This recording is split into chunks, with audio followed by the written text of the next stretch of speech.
Hi my dear fellows, ఎలా ఉన్నారంతా? Hi. So friends, ఇవాళ actually ఏంటంటే చాలామంది జాబ్స్ కోసం వెతుకుతున్నారు. కొందరు ఎలా ఉన్నారు అంటే, నాకు స్కిల్ లేదు. ఫస్ట్ ఆఫ్ ఆల్, ఒకవేళ మీకు జాబ్ వస్తుంది అంటే కనుక నేను అందరి గురించి మాట్లాడట్లేదు, కొందరు గురించి మాత్రమే మాట్లాడతాను. వీళ్ళ ఎక్స్పెక్టేషన్స్ ఎలా ఉన్నాయంటే మార్కెట్లో, నాకు ఏం రాకపోయినా 7 lakhs ప్యాకేజ్ కావాలనే వాళ్ళు చాలామంది ఉన్నారు.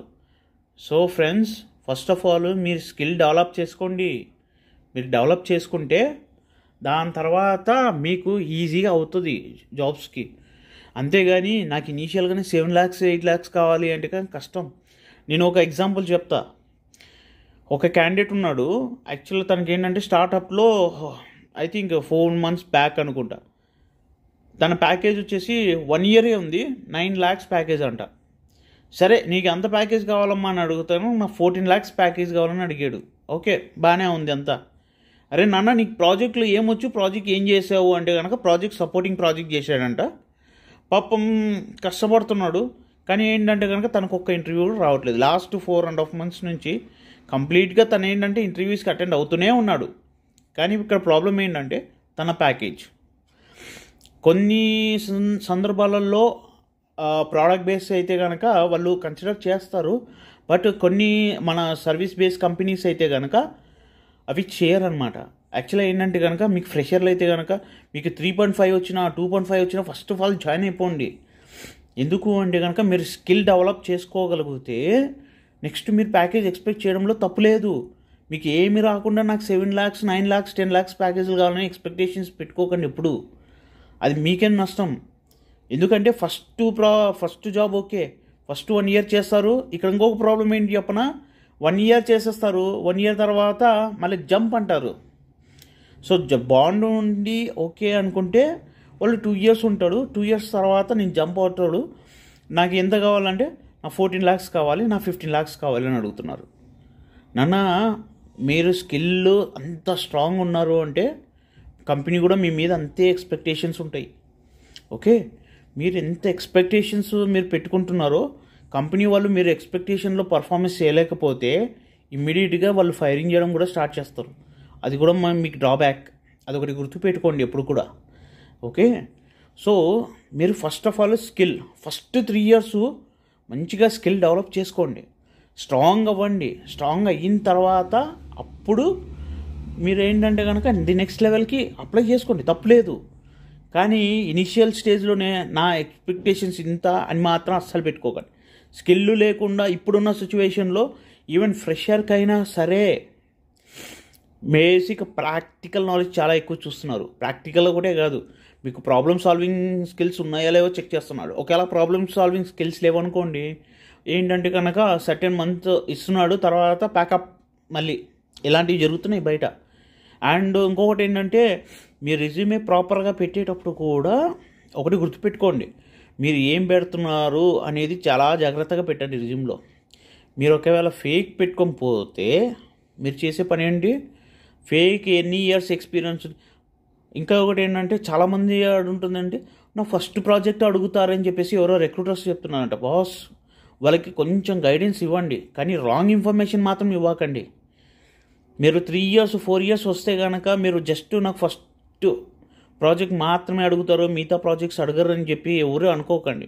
ఇప్పుడు జూనియర్ రిక్రూటర్స్ అంటే ఓకే, నడుస్తుంది. కానీ సీనియర్ రిక్రూటర్స్ పోతే ఫస్ట్ ప్రాజెక్ట్ నుంచి, నువ్వు కాలేజ్లో చేసిన ప్రాజెక్ట్ నుంచి ప్రతిదీ చెక్ చేస్తుంటారు.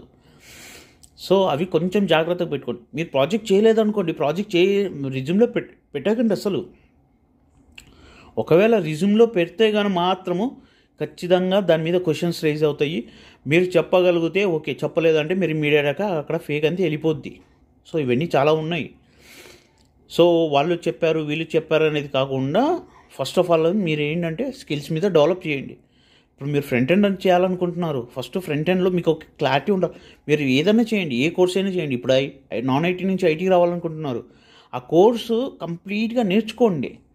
అంతేగాని సగం నేర్చుకునేసి సగంలో పెట్టుకుంటా అంటే కనుక కుదరదు పని.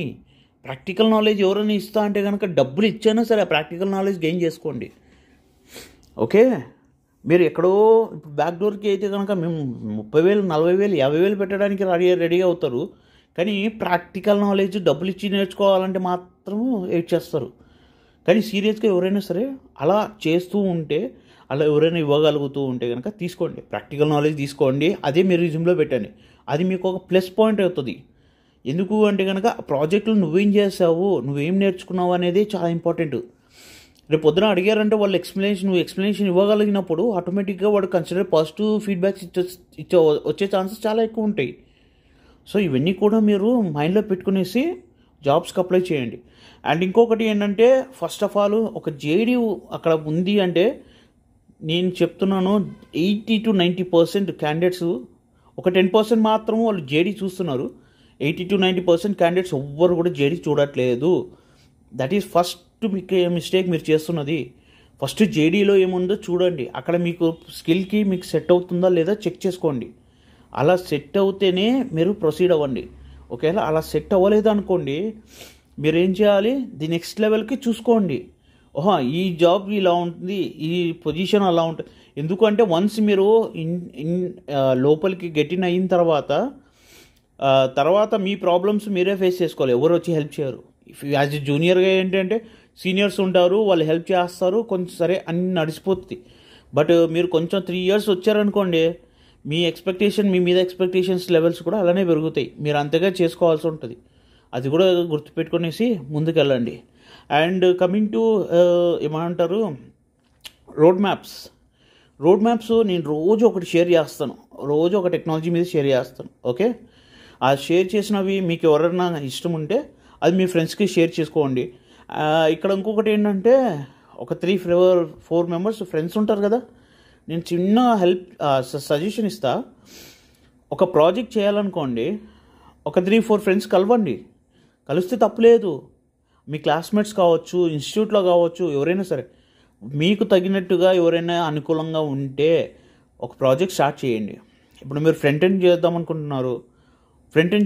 అనుకున్నప్పుడు మీరు ఏం చేయాలి, ఫస్ట్ ఆఫ్ ఆల్ ఒక ప్రాజెక్ట్, ఆ ఫ్రంట్ ఎండ్ కంప్లీట్గా website design, responsive website designings చేయండి, అట్రాక్టివ్గా చేయండి, ముగ్గురు కలిసి చేయండి. ఏమవుతుంది, మీరు ముగ్గురు పెట్టేసుకోండి రిజ్యూమ్స్లో, అది మీకు ప్రాక్టికల్గా వచ్చేస్తుంది. అలా డిస్కషన్స్ చేసుకునేసి మీరు ముందుకు వెళ్ళగలిగితే హ్యాపీగా చెప్తున్నా కదా, మీ ప్రాజెక్ట్స్ మీరు సెట్ చేసుకోవచ్చు. 1. 2, మీరు గ్రాఫిక్ డిజైనింగ్ చేస్తున్నారు అనుకుందాం, మీరు కంప్లీట్ డిజైన్స్ చేస్తున్నారు. కొన్ని వెబ్సైట్స్ ఉంటాయి, అందులో మీ పోర్ట్ఫోలియో మీరు క్రియేట్ చేసుకోవచ్చు. పోర్ట్ఫోలియో మీరు పెట్టుకునేసి ఎవరైనా సరే గ్రాఫిక్ డిజైనింగ్ పొజిషన్ పడితే ఈ పోర్ట్ఫోలియో మీరు అప్లై చేసేయచ్చు వాళ్ళకి, అలా కూడా మిమ్మల్ని కన్సిడర్ చేస్తారు. ఓకే, సో ఇవన్నీ కూడా ఒకసారి మైండ్లో పెట్టుకోండి. మీకు ఏమైనా సజెషన్ కావాలంటే కింద కామెంట్ పెట్టండి, నేను నా సైడ్ నుంచి నేను తగినంత హెల్ప్ చేస్తాను. Thank you.